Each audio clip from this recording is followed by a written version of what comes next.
This is my Porsche 911 996, and this is Richie Payne, who's in charge of all the press vehicles at Porsche Great Britain. So Richie, you're a Porsche technician. How long have you been working on Porsches for? 18 years, been working on Porsches. So back in the day, you will have worked on the 996 when it was new. Yeah, I was PDI 996s when they were new, right up towards the end of their life before the 997 was launched. So yeah, I've got a bit of knowledge with these cars now. See, Richie, he's in charge of all the press vehicles. So whenever I get a car into review, he and his team will be the people who set them up before we drive them and then fix them after us journalists have kind of ragged them about. So what I want you to do actually is grade my 996. You've seen a lot of 911s, you know a good one from a bad one. I want you to mark this car out of 10.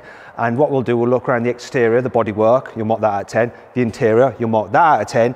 And then we're going to go for a drive and you'll mark that out of 10, because I've done some mods to this car and I want to get your opinion on them, whether they've enhanced it or ruined it, because mods can sometimes ruin a car, can't it? It depends what they do, yeah. So, and there's something else as well. I've had a cool bit of tech fitted to this car, which you can have fitted to your older 911. Really, really cool, but more on that later in the video. Let's get on with it. Before we get into this video, I'm going to give you a bit of background on my 996.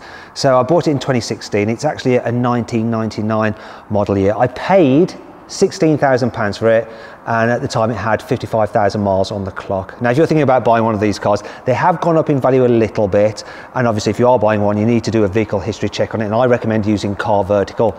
So I've done a history check on this car, and thankfully it's come back clean, and the mileage checker vouches to the mileage that is on the clock. Thank goodness for that. However, you can't be sure exactly what car you're buying, so you want to be checking that the car that you're potentially buying hasn't got outstanding finance, hasn't been stolen, and hasn't been crashed and written off. And one of the good things about CarVertical is that they can actually show you crash damage photos. So you might be buying a car, think, oh, that looks clean, but actually, ooh, no, it's not. It's been badly damaged. For instance, here's a report I've got, and look at these damage photos here. Oh my God, look, that car has been seriously, seriously crashed. That's awful. You wouldn't want to be buying a car that's been crashed like that and then subsequently fixed, would you? Now, if you want to use CarVertical, you should follow the link in my pinned comment or in the description and use the code Watson10 for a discount, a 10% discount. So go on, check out CarVertical. Make sure you're buying a car that hasn't got a shady past. Now, let's get on with the video and find out exactly what Richie thinks of my 996. Right, we're going to start appraising my car, Richie, beginning with the bodywork. It's looking lovely. What have you guys done to it? I've done a 2-stage pass machine polish on the car, just to get out a few of the surface scratches, a few slightly deeper scratches, and just rejuvenate the paint, really. You pleased with it? Yeah, it looks absolutely gorgeous, but obviously when they've been doing that, they've spotted all the defects and things that are on the cars. So let's talk through them. Where's the first obvious area of defection? We've got just a little dent down the bottom here. There's like a little crease, possibly a bollard maybe at some point. That wasn't me, I think it came with that, but yeah, there's some filler in there, good spot, I knew about that. The car's had a little bit of paint work, probably just superficial damage. You can tell just going around the car, it's never had any drama in its life. It's all original panels. One telltale, I mentioned about the chassis sticker is still underneath the bonnet. Yep. Do you know what it has had? Someone sat on the roof. Right, parked outside my flat, sat on the roof, dented it all in, but these guys at the Dent Network spent about 2 or 3 days like just massaging it out. You didn't really notice, did you? I think it's years of experience looking at them. I just noticed a slight imperfection, but they've done a great job because they're strengthening bars that run through that roof that haven't creased the roof panel, so yeah, fair play to them. How about the wing? It's in good condition. A few little stone chips, bit of road rash there, but nothing for the age of the car and enthusiastic driving, nothing untoward. The lights? Headlights in good condition. The guys have machine polished them. Oh, they're clearer, yeah. Less yellow. Original bonnet badge. Yes. Looks like someone might have had a little go at perhaps trying to... Oh yeah, it sticks up there, I didn't notice that. They've tried to have a little lever off of the badge. I don't know why I'm laughing at that. It's not a little memento. Front bumper, slightly different shade. Yeah, it's been recently resprayed because it had been banged, so there's a like crease and cracking in the paintwork, so I had that done. But I noticed that they filled that bit in there, it should be black. Yeah, it's sort of half black plastic, half colour coded. But that's why the paint's peeling off there, it shouldn't be on there, paint. And oh God, I'm losing some marks now, aren't I? Okay, down this side, any damage? No, it's actually really good. Even the bottoms of the wings and the seals, they tend to get quite a lot of stone chips and bits where it flicks up off the tyres. They're in really good condition as well. So pulling some back now. Wheels are good as well. The wheels are in good condition, no corrosion on them or anything like that. Anything down here? Seals are all good, but this rear wing around this area, there's a little bit of filler in there. So there might have been a little dent there, which they've got out, and then just put a skim of filler in and rubbed it down. But I didn't notice this until you pointed it out. So we've got a slightly different shade of blue over this side to this bit here on the roof, haven't we? a little bit, yeah. Other than that, rear bumper's in really good condition. No dents, parking dents. Original badge on the back, it's never been replaced. So it's a really original car. There are a couple of things that annoy me though. So the exhaust, they're not quite symmetrical. The one's like drooped a bit. Your one tailpipe is just out further than the other. It can be adjusted. And then the number plate is slightly off centre. We'll move that back across. Anyway, what I want you to do now, Richie, is to give me your verdict out of 10. What you think of my 996's bodywork? Okay, well there's a few areas that have already had paintwork where you might want to get sorted out, but it's original, which is great. It's never had any excessive drama in its life. No big accidents or anything like that. 7 out of 10. 7 out of 10? I'll take that. Okay, now we're going to check out the interior of my 996. First of all, Richie, what do you think of the colour scheme? It goes well with the exterior. It's a period colour. Do you know what? I think the interior on this car is really good condition considering it's a 20-year-old car. Yeah, it is in really good condition. It's hard wearing. It's lasted 20 years. Even the steering wheel, it's not gone shiny, so it's been looked after. Headlining's great as well. Which is surprising because the guys who repaired the roof had to take it down and then put it back in. The colour, do you honestly like it? Because do you know what? I've just had a baby daughter and this colour is kind of like the colour her poos were between the age of I think 2 months and 4 months before she started on solids. Well, now you've said that, it's probably my first choice. No. I love it though, like you say, it works really well with the exterior blue, doesn't it? What I want you to do now is grade the quality of my 996's interior. What are you going to give it out of 10? Age, how it's been looked after, it's got to be another solid 7. 7? We haven't got original floor mats, so that's just where you've lost some points there. I think the interior is better quality than the exterior. Are you sure you want to stick on 7?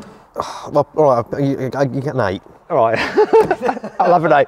Now, actually, it should be a 9 because there's something that will turn this into a 9, and it's this thing that you fitted. Porsche now do a modern infotainment system for your classic car. It's insane. Look, go on, turn it on. Look at this. So we've got a Porsche crest there. Look at this big screen, nice clear screen. And the best bit is this, it's got Apple CarPlay and Android Auto. Now, even modern Porsches have only just introduced Android Auto, and this has it. Please, plug that in, plug that in, plug that in. Oh, I'm so excited. Yeah, let's do it. Let's load Android Auto. It's on. There's your map. Oh, wow. I've got full sat nav with the satellite picture of Google Earth. Look at that. And obviously, it's got inbuilt nav if you lose signal. There you've got an SD card reader, DAB radio, Bluetooth phone. I'm all about the Spotify, mate. So this is one of the good things. If you get an aftermarket unit, it just doesn't quite fit with the car. This totally does, doesn't it? Like the design of the buttons, it's like got Porsche font and all that kind of thing. And the colour, look, orange backlighting, like the orange down here for the climate control. And you can change the colour of that, can't you, to match the generation of car? Yes, white or amber to match what year of car or what period of lighting was used in the car. It's all been thought about, even down to the buttons as well, are all in keeping with what would be correct for that year of car. So price of this, it's about £1,400, isn't it? Yeah. How long to fit it? About 3.5 hours to fit. Yeah, you can try and do it yourself, or you can get your Porsche tech to do it. You can order the classic unit through, or the PCCM Plus unit through your parts department at your OPC. If you're over fitting it yourself, then by all means, but we'd recommend perhaps getting it done by our dealer network, just to make sure everything's 100%. Or you could use an independent. Sorry, mate. Got to stay impartial.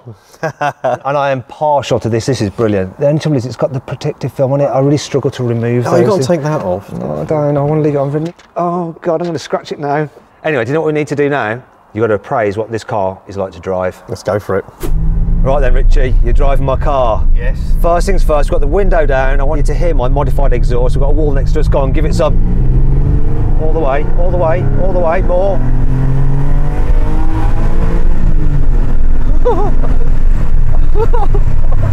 Well, I'm smiling. Sounds good.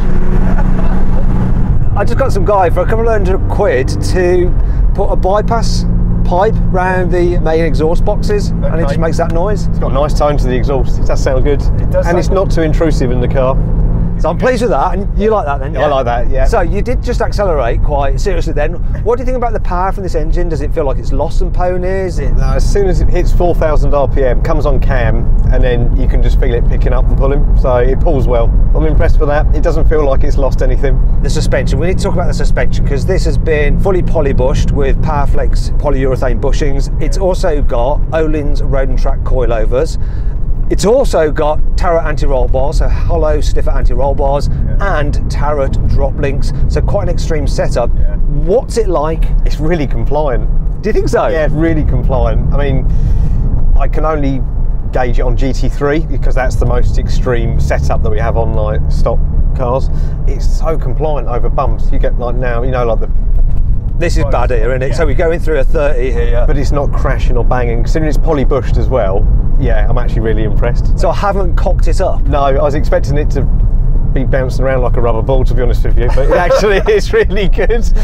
So driving around town, it is firm though. You've got to admit, this is firmer than the standard car, than the standard 996. Oh, yeah, but if anything, it does ride no different to like standard ride height, standard dampered car. It's actually a bit lowered, this one is. I know, yeah, it looks like it sits about 40, 50 mil lower. Yeah. Considering its ride height is different, yeah, it does ride really well. But also, you've got that with the 17-inch wheels, a little bit more compliance in the tyres as well, so that will absorb a lot of the bumps and bits. It tracks nicely, it doesn't pull or anything like that under acceleration, so yeah, I'm impressed. Drives really well, gear linkage is nice. I know we said that the cables just maybe a little bit of play, but actually when you're out on the road driving it, it's completely different. Yeah, it does feel good. So another thing I've got fitted to this car, a semi-solid engine mount, so you don't have the engine moving about so much. What I was trying to create with this was a sort of cheap man's 996 GT3. Yeah. Am I just imagining things? With the upgrades you've done on the car, it makes it good fun. B-road blasting, or I don't know, so as soon as it comes on cam. Yeah. Brakes, what are the brakes like? Brakes are good. You've replaced those, haven't you? Yeah, they've got neat pads and discs, yeah. Well, I didn't, did I? The guy who I bought it off did that. They've had 10,000 miles on them. Yeah, they're good. Pedal's got a nice feel to it as well. Another mod I've done on this is a limited slip diff. It's a wave track. I was wondering if you'd noticed that it's fitted. Yeah, you can feel it when you start loading it up through the bends. You start feeling the diff locking up, and it just settles the car, and you can feel it just pushing the back end through the bends. It's a progressive diff, so it feels really nice as you're coming out and exiting the corner. It actually, you feel it locking up, pulling the car around. With an open diff, it might just start to feel a little bit woolly coming out the bends. So have a good mod. Yeah, a lot of people say you don't need a diff on a 911 because the weight's, you know, at the back, but it always helps, doesn't it? Even the roads are damp and bits like that, but you can feel it help put the power down as you're coming out the bends. You look like you're enjoying yourself. It's good fun, yeah, I love it. Overall then, you've scored the bodywork, the interior, score the drive. What do you score it out of 10? Oh, it's got to be a 9. It's a 9? Yeah, it's a 9, yeah. For what you've done, it drives a lot better than what I imagined. On paper, I was a bit dubious. Actually, it's really, really, really good. Go me! Go my 996! And sod all of you who think that the 996 is a pile of shit. It's not! It's awesome, and I'm not selling it, and I don't care that the interior looks like baby poo. Here's a wall. Come on, slow down, let's get into second.